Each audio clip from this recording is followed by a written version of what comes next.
ओम शांति 17 फरवरी 2026। मिठी बाबा बोले, मिठी बच्चे तुमे माने एबे अमरलोक स्थापन करिबा पई निमित्त होइछ, जेउठी कौनसी प्रकारर दुख किंबा पाप नथिब। ताहा हेउछि वाइसलेस वर्ल्ड अर्थात निर्विकारी दुनिया। आजिर प्रश्न, गॉडली फैमिलीर अर्थात ईश्वरीय परिवारर वंडरफुल प्लान अर्थात विचित्र योजना कण। गॉडली फैमिलीर अर्थात ईश्वरीय परिवारर वंडरफुल प्लान अर्थात विचित्र योजना कण।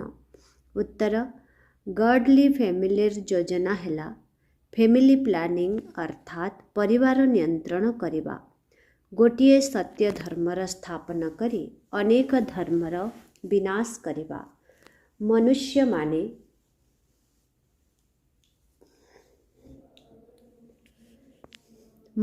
माने बर्थ कंट्रोल अर्थात जन्म नियंत्रण करिबा पई प्लान करुछन्ति, किंतु बाबा कहउछन्ति तांकर प्लान किछि भी काम करिबो नाही।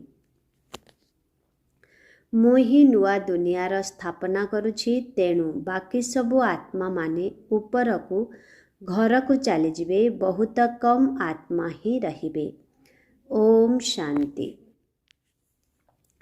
एहा एक घर, यूनिवर्सिटी एवं इंस्टीट्यूशन मध्य अटे। तुम मानंकर आत्मा जानिछि जे सिए हेउछन्ति शिव बाबा एवं आत्मा माने शालग्राम, जहाँकर एही शरीर कहब नाही जे एहा मोर आत्मा।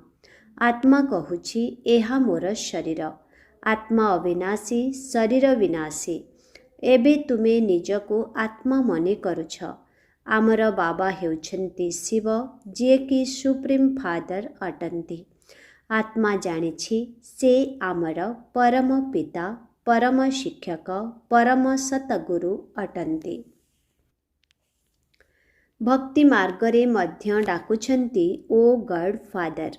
मृत्यु सज्जारे थाई मध्य कहिथान्ति हे भगवान, हे ईश्वर। समस्ते डाकुछन्ति ना, किंतु तांकर यथार्थ परिचय काहा बुद्धिरे न थाए। तेबे सबु आत्मा मानंकर पिता तो जणे, तांको ही समस्ते हे पतित पावन कही डाकुछन्ति।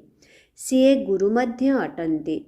समस्ते कहउछन्ति आमको दुखरु मुक्त करी शांति धामको नै जाओ। तेबे सिए समस्त आत्मांकर पिता, पुणी पतित पावन सतगुरु मध्य। सृष्टि चक्र किपरि घुरुछि, मनुष्य 84 जन्म किपरि नेउछन्ति, सबु इतिहास भूगोल सुनाउछन्ति। तेणु सुप्रीम टीचर मध्य होई गले। अज्ञान कालरे पिता अलगा, शिक्षक अलगा, गुरु अलगा थान्ते, किंतु एठारे जणे ही अविनाशी पिता, शिक्षक एवं गुरु अटन्ति। तेबे केते फरक होई गला। बेहदर पिता संतान मानंकु बेहदर वर्षा देउछन्ति। लौकिक पिता विनाशी संपत्ति देइथान्ते। पाठपढ़ा मध्य विनाशी। सारा विश्वर इतिहास भूगोल को तो केही भी जानी नाहंती। एक कथा मध्य काहाकू जଣା नाही। यही लक्ष्मी नारायण राज्य किपरि पाइले, तांकर राज्य केते समय चलिला, पुणी त्रेता जुगर राम सीता केते समय राज्य करिले, किछि भी जानी नाहंती। एबे तुमे माने जानुछ, बेहदर पिता आमकू पाठ पढ़ाइबा पई आसिछन्ति, ता सहित सद्गतिर रास्ता मध्य देखाउछन्ति।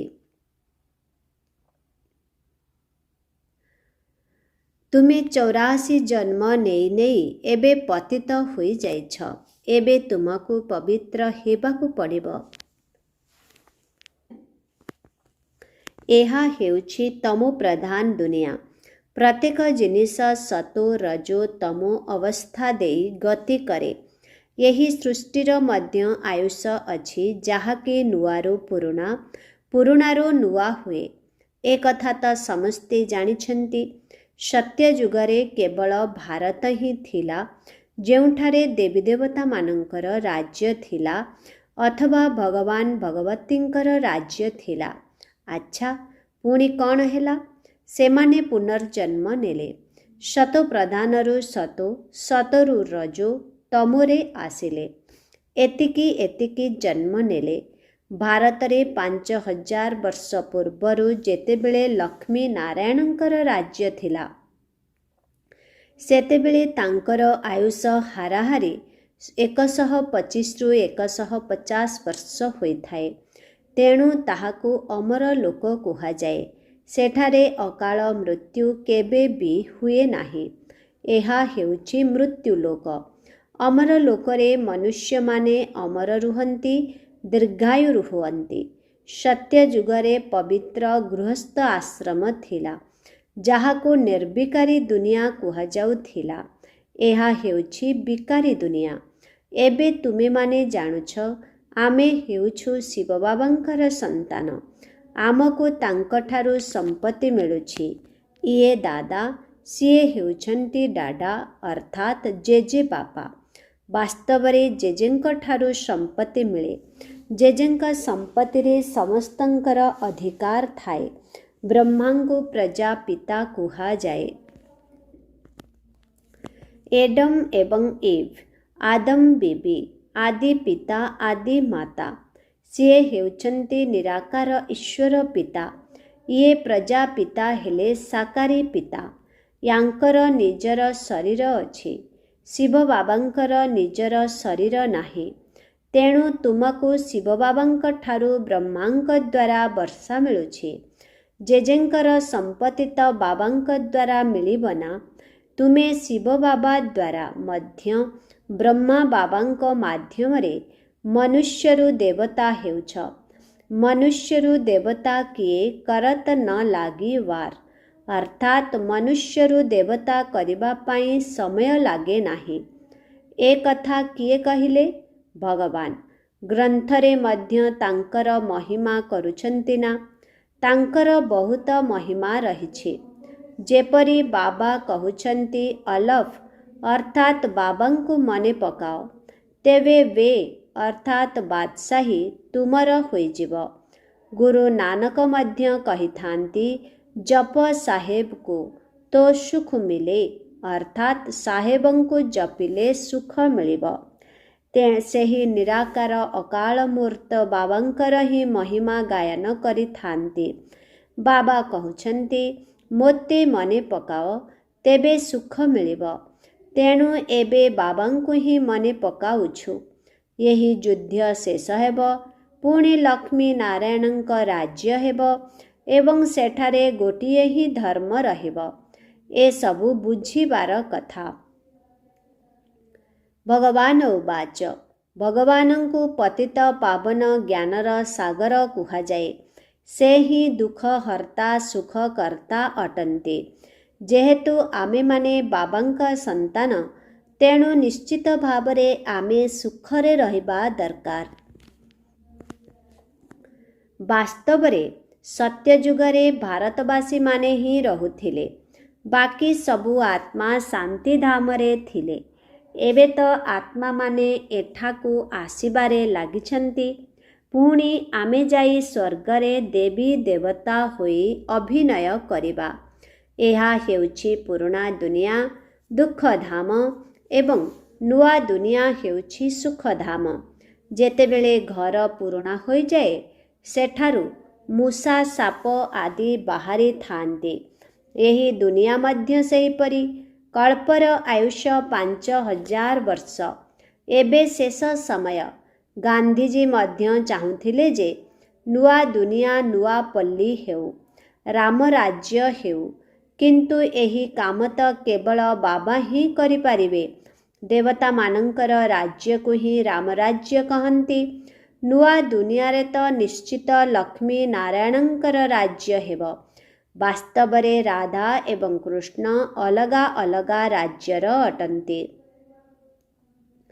ସ୍ୱୟଂବର ପରେ ସେମାନେ ଲକ୍ଷ୍ମୀ ନାରାୟଣ ହୋଇଯାଆନ୍ତି। ତେବେ ସେମାନେ ନିଶ୍ଚିତ ବର୍ତ୍ତମାନ ସମୟରେ ସେହିଭଳି କର୍ମ କରୁଥିବେ। ବାବା ତୁମକୁ କର୍ମ ଅକର୍ମ ବିକର୍ମର ଗତିକୁ ବୁଝାଉଛନ୍ତି। ଏହି ରାବଣ ରାଜ୍ୟରେ ମନୁଷ୍ୟମାନେ ଯେଉଁ କର୍ମ କରନ୍ତି ତାହା ବିକର୍ମ ହୋଇଯାଏ। ସତ୍ୟ ଯୁଗରେ କର୍ମ ଅକର୍ମ ହୁଏ।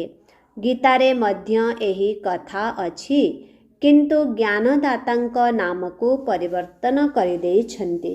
ଏହା ହିଁ ବହୁତ ବଡ଼ ଭୁଲ। ଶ୍ରୀକୃଷ୍ଣଙ୍କର ଜୟନ୍ତୀ ତ ସତ୍ୟ ଯୁଗରେ ହୁଏ। ଶିବ ହେଉଛନ୍ତି ନିରାକାର ପରମ ପିତା। ଶ୍ରୀକୃଷ୍ଣ ତ ଶରୀରଧାରୀ ମନୁଷ୍ୟ।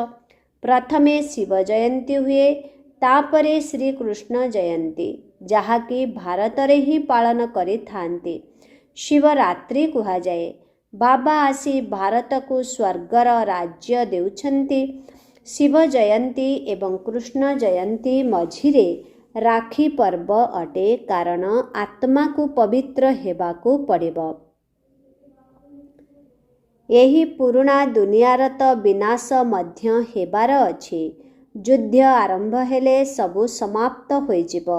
ପୁଣି ତୁମେମାନେ ଆସି ନୂଆ ଦୁନିଆରେ ରାଜତ୍ୱ କରିବ। ତୁମେମାନେ ଏହି ପୁରୁଣା ଦୁନିଆ ମୃତ୍ୟୁଲୋକ ପାଇଁ ପାଠ ପଢ଼ୁନାହଁ।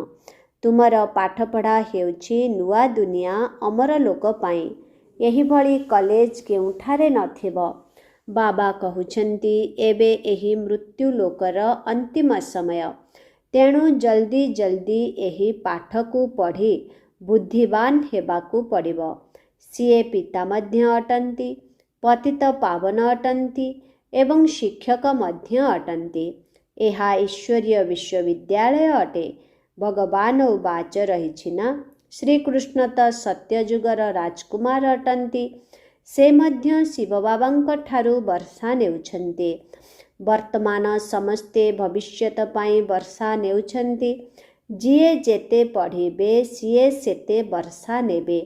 ଯଦି ନ ପଢ଼ିବେ ତେବେ ପଦ କମ୍ ହୋଇଯିବ। ତେଣୁ ଯେଉଁଠି ବି ରୁହ ଏହି ପାଠ ପଢ଼ୁଥାଅ। ମୁରଲୀ ତ ବିଦେଶକୁ ମଧ୍ୟ ଯାଇପାରିବ। ବାବା ପ୍ରତିଦିନ ଆମମାନଙ୍କୁ ସାବଧାନ କରି କହୁଛନ୍ତି, ପିଲାମାନେ ବାବାଙ୍କୁ ମନେ ପକାଅ। ତେବେ ତୁମର ବିକର୍ମ ବିନାଶ ହେବ। ଆତ୍ମାରେ ଯେଉଁ ଖାଦ ଅଛି ତାହା ବାହାରେ ଯିବ। ଆତ୍ମାକୁ ଏବେ 100% ପବିତ୍ର ହେବାକୁ ପଡ଼ିବ। ଏବେ ତ ପୁରା ଅପବିତ୍ର ହୋଇଯାଇଛି।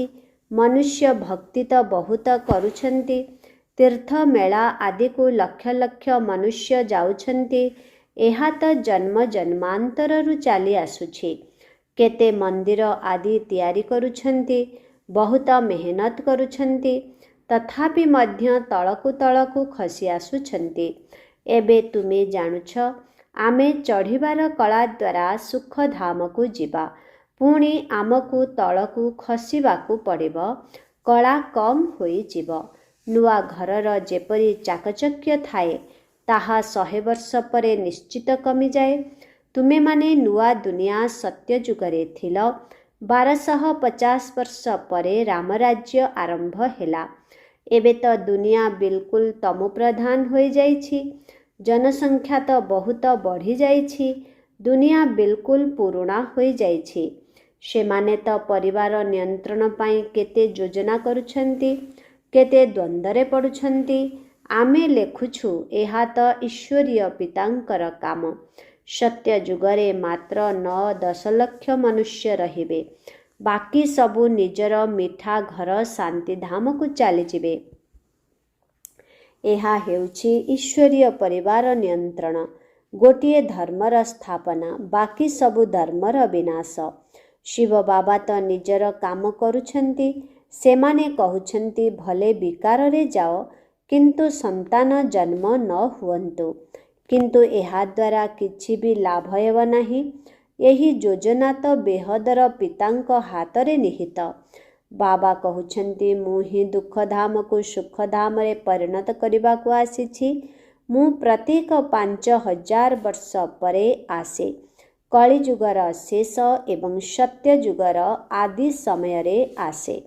ବର୍ତ୍ତମାନ ଏହା ହେଉଛି ସଙ୍ଗମ ଯୁଗ, ଯେତେବେଳେ କି ଦୁନିଆ ପତିତରୁ ପାବନ ହୁଏ, ପୁରୁଣା ଦୁନିଆର ବିନାଶ ଏବଂ ନୂଆ ଦୁନିଆର ସ୍ଥାପନା, ଏହା ତ ବାବାଙ୍କର ହିଁ କାମ।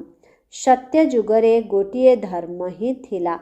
ଏହି ଲକ୍ଷ୍ମୀ ନାରାୟଣ ବିଶ୍ୱର ମାଲିକ ମହାରାଜା ମହାରାଣୀ ଥିଲେ, ଏକଥା ମଧ୍ୟ ତୁମେମାନେ ଜାଣିଛ। ଏହି ମାଳା କାହାର ତିଆରି ହୋଇଛି? ଉପରେ ଫୁଲ ଶିବ ବାବା ଅଛନ୍ତି, ତାପରେ ଅଛନ୍ତି ଯୁଗଳ ଦାନା ବ୍ରହ୍ମା ସରସ୍ୱତୀ। ସେହିମାନଙ୍କର ଏହି ମାଳା, ଯେଉଁମାନେ ବିଶ୍ୱକୁ ନର୍କରୁ ସ୍ୱର୍ଗ, ପତିତରୁ ପାବନ କରିଥାନ୍ତି, ଯେଉଁମାନେ ସେବା କରିଯାଇଥାନ୍ତି, ତାଙ୍କର ହିଁ ସ୍ମାରକୀ ରହେ। ତେଣୁ ବାବା ବୁଝାଉଛନ୍ତି, ଏମାନେ ସତ୍ୟଯୁଗରେ ପବିତ୍ର ଥିଲେ, ପବିତ୍ର ପ୍ରବୃତ୍ତି ମାର୍ଗ ଥିଲା। ଏବେ ତ ପତିତ ହୋଇଯାଇଛି। ଗାୟନ ମଧ୍ୟ କରୁଛନ୍ତି, ହେ ପତିତ ପାବନ ଆସ, ଆସି ଆମକୁ ପାବନ କର। ସତ୍ୟ ଯୁଗରେ କ'ଣ ଏପରି ଡାକିବେ କି? ସୁଖରେ କେହି ବି ବାବାଙ୍କୁ ସ୍ମରଣ କରନ୍ତି ନାହିଁ, ଦୁଃଖରେ ସମସ୍ତେ ସ୍ମରଣ କରନ୍ତି।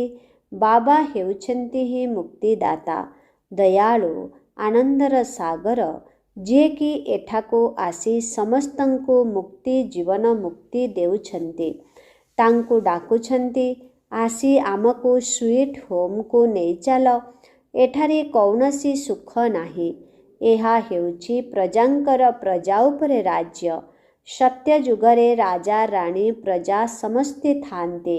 ଏବେ ବାବା ବତାଉଛନ୍ତି, ତୁମେମାନେ କିପରି ବିଶ୍ୱର ମାଲିକ ହେଉଛ। ସେଠାରେ ତୁମ ପାଖରେ ଅମାପ ଅଗଣିତ ଧନ ରହିବ। ସୁନାର ଇଟାରେ ଘର ତିଆରି ହେବ। ମେସିନ୍ ଦ୍ୱାରା ସୁନାର ଇଟା ବାହାରିବ। ପୁଣି ସେଥିରେ ମଧ୍ୟ ହୀରା ମୋତି ଜଡ଼ିତ ହୋଇ କରିଥାନ୍ତି। ଦ୍ୱାପରରେ ମଧ୍ୟ କେତେ ହୀରା ଥିଲା, ଯାହାକି ଲୁଟି ନେଇଗଲେ। ଏବେ ତ ସୁନା କିଛି ଦେଖିବାକୁ ମଧ୍ୟ ମିଳୁନାହିଁ। ଏହା ମଧ୍ୟ ଡ୍ରାମାରେ ନିର୍ଦ୍ଧାର୍ଯ୍ୟ ଅଛି। ବାବା କହୁଛନ୍ତି, ମୁଁ ପ୍ରତି 5000 ବର୍ଷ ପରେ ଆସେ। ପୁରୁଣା ଦୁନିଆର ବିନାଶ ପାଇଁ ଏହି ଅଟୋମେଟିକ୍ ବୋମା ଆଦି ତିଆରି ହୋଇଛି। ଏହା ହେଉଛି ବିଜ୍ଞାନର କରାମତି। ନିଜ ବୁଦ୍ଧି ଦ୍ୱାରା ଏଭଳି ଜିନିଷ ବାହାର କରିଛନ୍ତି, ଯାହାଦ୍ୱାରା ନିଜ କୁଳର ନିଜେ ହିଁ ବିନାଶ କରିବେ। ଏସବୁ କ'ଣ ରଖିବା ପାଇଁ ତିଆରି କରିଛନ୍ତି କି? ଏହାର ପ୍ରୟୋଗ ନିଶ୍ଚିତ କରିବେ। ଯେ ପର୍ଯ୍ୟନ୍ତ ରାଜଧାନୀ ସ୍ଥାପନ ହୋଇନାହିଁ, ସେ ପର୍ଯ୍ୟନ୍ତ ଲଢ଼େଇ ଲାଗିପାରିବ ନାହିଁ। ବିନାଶ ପାଇଁ ସବୁ ପ୍ରକାରର ପ୍ରସ୍ତୁତି ତ ଚାଲିଛି, ତା ସହିତ ପ୍ରାକୃତିକ ବିପର୍ଯ୍ୟୟ ମଧ୍ୟ ହେବ। ଏତେ ମନୁଷ୍ୟ ଏଠାରେ ରହିବେ ନାହିଁ। ବର୍ତ୍ତମାନ ତୁମମାନଙ୍କୁ ଏହି ପୁରୁଣା ଦୁନିଆକୁ ଭୁଲିବାକୁ ପଡ଼ିବ ଏବଂ ସୁଇଟ୍ ହୋମ୍ ସ୍ୱର୍ଗର ରାଜତ୍ୱକୁ ମନେ ପକାଇବାକୁ ହେବ। ଯେପରି ନୂଆ ଘର ତିଆରି କରିଲେ ବୁଦ୍ଧିରେ କେବଳ ନୂଆ ଘର ହିଁ ମନେ ପଡ଼ିଥାଏ ନା, ଏବେ ନୂଆ ଦୁନିଆର ସ୍ଥାପନା ହେଉଛି। ବାବା ହେଉଛନ୍ତି ସମସ୍ତଙ୍କର ସଦ୍ଗତିଦାତା। ସବୁ ଆତ୍ମାମାନେ ଘରକୁ ଚାଲିଯିବେ, ବାକି ଶରୀର ଏଠାରେ ନଷ୍ଟ ହୋଇଯିବ। ବାବାଙ୍କ ସ୍ମୃତିରେ ଆତ୍ମା ପବିତ୍ର ହୋଇଯିବ। ପବିତ୍ର ତ ନିଶ୍ଚିତ ହେବାକୁ ପଡ଼ିବ। ଦେବତାମାନେ ପବିତ୍ର ଅଟନ୍ତି ନା? ତାଙ୍କ ମନ୍ଦିରରେ କେବେ ବି ବିଡ଼ି, ତମାଖୁ ଆଦି ରଖାଯାଏ ନାହିଁ। ସେମାନେ ହେଉଛନ୍ତି ବୈଷ୍ଣବ। ତେଣୁ ସେହି ଦୁନିଆକୁ ବିଷ୍ଣୁପୁରୀ କୁହାଯାଏ। ତାହା ହେଉଛି ହିଁ ନିର୍ବିକାରୀ ଦୁନିଆ। ଏହା ହେଉଛି ବିକାରୀ ଦୁନିଆ। ଏବେ ନିର୍ବିକାରୀ ଦୁନିଆକୁ ଯିବାକୁ ହେବ। ବାକି ଅଳ୍ପ ସମୟ ଅଛି। ଏ କଥା ନିଜେ ମଧ୍ୟ ଜାଣୁଛନ୍ତି। ଆଣବିକ ବୋମା ଦ୍ୱାରା ସବୁ ସମାପ୍ତ ହୋଇଯିବ। ଲଢ଼େଇ ତ ଲାଗିବାର ଅଛି। ବୈଜ୍ଞାନିକମାନେ କହୁଛନ୍ତି ଯେ ଆମକୁ କେହି ଯେମିତି ପ୍ରେରଣା ଦେଉଛନ୍ତି, ସେଥିପାଇଁ ଆମେ ତିଆରି କରୁଛୁ। ଜାଣୁଛନ୍ତି ଯେ ଏହାଦ୍ୱାରା ନିଜ କୁଳର ବିନାଶ ହେଉଛି, କିନ୍ତୁ ତିଆରି ନ କରି ରହିପାରିବେ ନାହିଁ। ଶଙ୍କରଙ୍କ ଦ୍ୱାରା ବିନାଶ, ଏହା ମଧ୍ୟ ଡ୍ରାମାରେ ନିର୍ଦ୍ଧାର୍ଯ୍ୟ ଅଛି। ଏବେ ବିନାଶ ସମ୍ମୁଖରେ ଉପସ୍ଥିତ। ଜ୍ଞାନ ଯଜ୍ଞରୁ ହିଁ ବିନାଶ ଜ୍ୱାଳା ପ୍ରଜ୍ୱଳିତ ହେଉଛି। ଜ୍ଞାନ ଯଜ୍ଞରୁ ହିଁ ବିନାଶ ଜ୍ୱାଳା ପ୍ରଜ୍ୱଳିତ ହୋଇଛି। ଏବେ ତୁମେ ସ୍ୱର୍ଗର ମାଲିକ ହେବା ପାଇଁ ପାଠ ପଢ଼ୁଛ। ଏହି ପୁରୁଣା ଦୁନିଆ ଶେଷ ହୋଇ ନୂଆ ହୋଇଯିବ। ଏହି ଚକ୍ର ଘୂରି ଚାଲିଛି। ଇତିହାସର ପୁନରାବୃତ୍ତି ନିଶ୍ଚିତ ହେବ।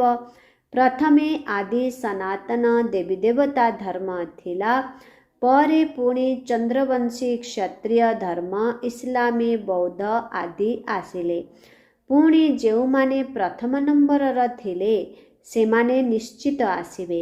ଆଉ ସବୁ ବିନାଶ ହୋଇଯିବେ। ତୁମମାନଙ୍କୁ କିଏ ପାଠ ପଢ଼ାଉଛନ୍ତି? ନିରାକାର ଶିବ ବାବା। ସେ ହିଁ ଶିକ୍ଷକ ଏବଂ ସତଗୁରୁ ଅଟନ୍ତି, ଯିଏକି ଏଠାକୁ ଆସିବା ମାତ୍ରେ ପାଠ ପଢ଼ାଇବା ଆରମ୍ଭ କରିଦିଅନ୍ତି। ତେଣୁ ଲେଖା ହୋଇଛି, ଶିବ ଜୟନ୍ତୀ ହିଁ ଗୀତା ଜୟନ୍ତୀ ଏବଂ ଗୀତା ଜୟନ୍ତୀ ହିଁ ଶ୍ରୀକୃଷ୍ଣ ଜୟନ୍ତୀ। ଶିବ ବାବା ସତ୍ୟଯୁଗର ସ୍ଥାପନା କରୁଛନ୍ତି, ଯାହାକୁ କୃଷ୍ଣପୁରୀ କୁହାଯାଉଛି। ଏବେ ତୁମକୁ କୌଣସି ସାଧୁ ସନ୍ଥ ମନୁଷ୍ୟ ପାଠ ପଢ଼ାଉ ନାହାନ୍ତି। ସିଏ ହେଉଛନ୍ତି ଦୁଃଖହର୍ତ୍ତା, ସୁଖକର୍ତ୍ତା, ଅବିନାଶୀ ପିତା, ଯିଏକି ତୁମମାନଙ୍କୁ 21 ଜନ୍ମର ବର୍ଷା ଦେଉଛନ୍ତି। ବିନାଶ ତ ନିଶ୍ଚିତ ହେବ। ଏହି ସମୟ ପାଇଁ ହିଁ କୁହାଯାଏ, କାହାର ମାଟି ତଳେ ପୋତି ହୋଇଯିବ, କାହାର ରାଜା ଖାଇଯିବ, ଚୋରି ମଧ୍ୟ ବହୁତ ହେବ, ନିଆଁ ମଧ୍ୟ ଲାଗିଯିବ। ଏହି ଯଜ୍ଞରେ ସବୁ ସ୍ୱାହା ହୋଇଯିବେ। ଏବେ କିଛି କିଛି ନିଆଁ ଲାଗିବ, ପୁଣି ବନ୍ଦ ହୋଇଯିବ। ବାକି ଅଳ୍ପ ଡେରି ଅଛି। ସମସ୍ତେ ପରସ୍ପର ଭିତରେ ଲଢ଼େଇ କରିବେ। ଯାହାଙ୍କୁ ଛଡ଼ାଇବାକୁ କେହି ରହିବେ ନାହିଁ। ରକ୍ତର ନଦୀ ପରେ ପୁଣି ଦୁଧର ନଦୀ ବୋହିବ। ଏହାକୁ ଖୁନେ ନାହେକର ବା ରକ୍ତପାତର ଖେଳ କୁହାଯାଏ। ସନ୍ତାନମାନେ ଏହାର ସାକ୍ଷାତକାର ମଧ୍ୟ କରିଛନ୍ତି। ପୁଣି ଏହି ଆଖିରେ ମଧ୍ୟ ଦେଖିବେ। ତେବେ ବିନାଶ ପୂର୍ବରୁ ବାବାଙ୍କୁ ମନେ ପକାଇବାକୁ ହେବ, ଯାହାଦ୍ୱାରା ଆତ୍ମା ତମୋ ପ୍ରଧାନରୁ ସତୋ ପ୍ରଧାନ ହୋଇଯିବ। ବାବା ନୂଆ ଦୁନିଆ ସ୍ଥାପନ କରିବା ପାଇଁ ତୁମକୁ ପ୍ରସ୍ତୁତ କରୁଛନ୍ତି। ରାଜଧାନୀ ସମ୍ପୂର୍ଣ୍ଣ ସ୍ଥାପନ ହୋଇଗଲେ ପୁଣି ବିନାଶ ହେବ। ଆଚ୍ଛା, ମିଠେ ମିଠେ ଶିଖିଲଦେ ସନ୍ତାନମାନଙ୍କ ପ୍ରତି ମାତପିତା ବାପଦାଦାଙ୍କର ମଧୁର ସ୍ନେହ ସମ୍ପନ୍ନ ଶୁଭେଚ୍ଛା ଏବଂ ସୁପ୍ରଭାତ। ଆତ୍ମିକ ପିତାଙ୍କର ଆତ୍ମିକ ସନ୍ତାନମାନଙ୍କୁ ନମସ୍ତେ। ଆତ୍ମିକ ସନ୍ତାନମାନଙ୍କର ଆତ୍ମିକ ପିତାଙ୍କୁ ଓମ୍ ଶାନ୍ତି। Good morning. ନମସ୍ତେ ନମସ୍ତେ ନମସ୍ତେ ନମସ୍ତେ ନମସ୍ତେ। ଶୁକ୍ରିୟା ବାବା, ଶୁକ୍ରିୟା। ଓମ୍ ଶାନ୍ତି। ଧାରଣା ପାଇଁ ମୁଖ୍ୟ ସାର 1 ନମ୍ବର। ବିଷ୍ଣୁପୁରୀକୁ ଯିବା ପାଇଁ ନିଜକୁ ଯୋଗ୍ୟ କରିବାକୁ ପଡ଼ିବ। ସମ୍ପୂର୍ଣ୍ଣ ପାବନ ହେବାକୁ ପଡ଼ିବ। ଅଶୁଦ୍ଧ ଖାଦ୍ୟ ପାନୀୟ ସବୁ ତ୍ୟାଗ କରିବାକୁ ହେବ। ବିନାଶ ପୂର୍ବରୁ ନିଜର ସବୁକିଛି ସଫଳ କରିବାକୁ ହେବ। 2 ନମ୍ବର। ଶୀଘ୍ର ଶୀଘ୍ର ପାଠ ପଢ଼ି ବୁଦ୍ଧିମାନ ହେବାକୁ ପଡ଼ିବ। କୌଣସି ପ୍ରକାରର ବିକର୍ମ ନ ହେଉ, ସେଥିପ୍ରତି ଧ୍ୟାନ ଦେବାକୁ ପଡ଼ିବ। ଆଜିର ବରଦାନ। ଅଭିଯୋଗକୁ ଯୋଗରେ ପରିବର୍ତ୍ତନ କରୁଥିବା ସ୍ୱତଃ ଏବଂ ନିରନ୍ତର ଯୋଗୀ ହୁଅ। ଅଭିଯୋଗକୁ ଯୋଗରେ ପରିବର୍ତ୍ତନ କରୁଥିବା ସ୍ୱତଃ ଏବଂ ନିରନ୍ତର ଯୋଗୀ ହୁଅ। ସଙ୍ଗମ ଯୁଗର ବିଶେଷତା ହେଲା, ଏବେ ଏବେ ପୁରୁଷାର୍ଥ କର, ଏବେ ଏବେ ପ୍ରତ୍ୟକ୍ଷ ଫଳ ପାଅ, ଏବେ ସ୍ମୃତି ସ୍ୱରୂପ ହୁଅ, ଏବେ ପ୍ରାପ୍ତିର ଅନୁଭବ କର। ଭବିଷ୍ୟତର ଗ୍ୟାରେଣ୍ଟି ତ ନିଶ୍ଚିତ ରହିଛି, କିନ୍ତୁ ଭବିଷ୍ୟତଠାରୁ ଶ୍ରେଷ୍ଠ ଭାଗ୍ୟ ବର୍ତ୍ତମାନ ହିଁ ପ୍ରାପ୍ତ କରୁଛ। ଯଦି ଏହି ଭାଗ୍ୟର ସ୍ମୃତିରେ ରହିବ, ତେବେ ତୁମର ଯୋଗ ସ୍ୱତଃ ହିଁ ଲାଗି ରହିବ। ତେବେ ଯେଉଁଠି ଯୋଗ ଅଛି, ସେଠାରେ ଅଭିଯୋଗ ନାହିଁ। କ'ଣ କରିବି, କିପରି କରିବି, ଏହା ମୋ ଦ୍ୱାରା ହେଉନାହିଁ, ଟିକିଏ ସାହାଯ୍ୟ କରିଦିଅ, ଏସବୁ ହେଉଛି ଅଭିଯୋଗ। ତେଣୁ ଅଭିଯୋଗ କରିବା ଛାଡ଼ି ସ୍ୱତଃ ଯୋଗୀ, ନିରନ୍ତର ଯୋଗୀ ହୁଅ। ସ୍ଲୋଗାନ। ଯେଉଁମାନେ ନିଜକୁ ଅତିଥି ମନେକରି ଚାଲିଥାନ୍ତି, ସେହିମାନେ ହିଁ ମହାନ ସ୍ଥିତିର ଅନୁଭବ କରିଥାନ୍ତି। ଓମ୍ ଶାନ୍ତି। ଆଜିର ଅବ୍ୟକ୍ତ ଇଶାରା। ଏକତା ଏବଂ ବିଶ୍ୱାସର ବିଶେଷତା ଦ୍ୱାରା ସଫଳତା ସମ୍ପନ୍ନ ହୁଅ। ସଂଗଠନର ବଳ, ସ୍ନେହର ବଳ, ପରସ୍ପରକୁ ସହଯୋଗ ଦେବାର ବଳ ଏବଂ ସହନଶୀଳତାର ବଳ ଜମା କରି ଚାଲିଲେ ମାୟା କେବେ ବି ଆକ୍ରମଣ କରିପାରିବ ନାହିଁ ଏବଂ ଜୟ ଜୟକାର ଶବ୍ଦ ଶୁଣାଯିବ। ଯେତେବେଳେ ଏତେ ସବୁ ଆତ୍ମା ଅନେକ ହୋଇଥିଲେ ମଧ୍ୟ ଏକ ଭଳି ଦେଖାଯିବେ। ଏକ ଅର୍ଥାତ୍ ଜଣଙ୍କର ହିଁ ଲଗନରେ ମଗନ ରହିଥିବାର ଦେଖାଯିବେ ଏବଂ ଏକରସ ସ୍ଥିତିରେ ସ୍ଥିତ ରହିଥିବେ। ସେତେବେଳେ ହିଁ ପ୍ରତ୍ୟକ୍ଷତାର ଚିହ୍ନ ଦେଖିବାକୁ ମିଳିବ। ତେଣୁ ତୁମମାନଙ୍କର ପ୍ରତିଜ୍ଞା ହିଁ ପ୍ରତ୍ୟକ୍ଷତାକୁ ପାଖକୁ ନେଇ ଆସିବ। ଓମ୍ ଶାନ୍ତି।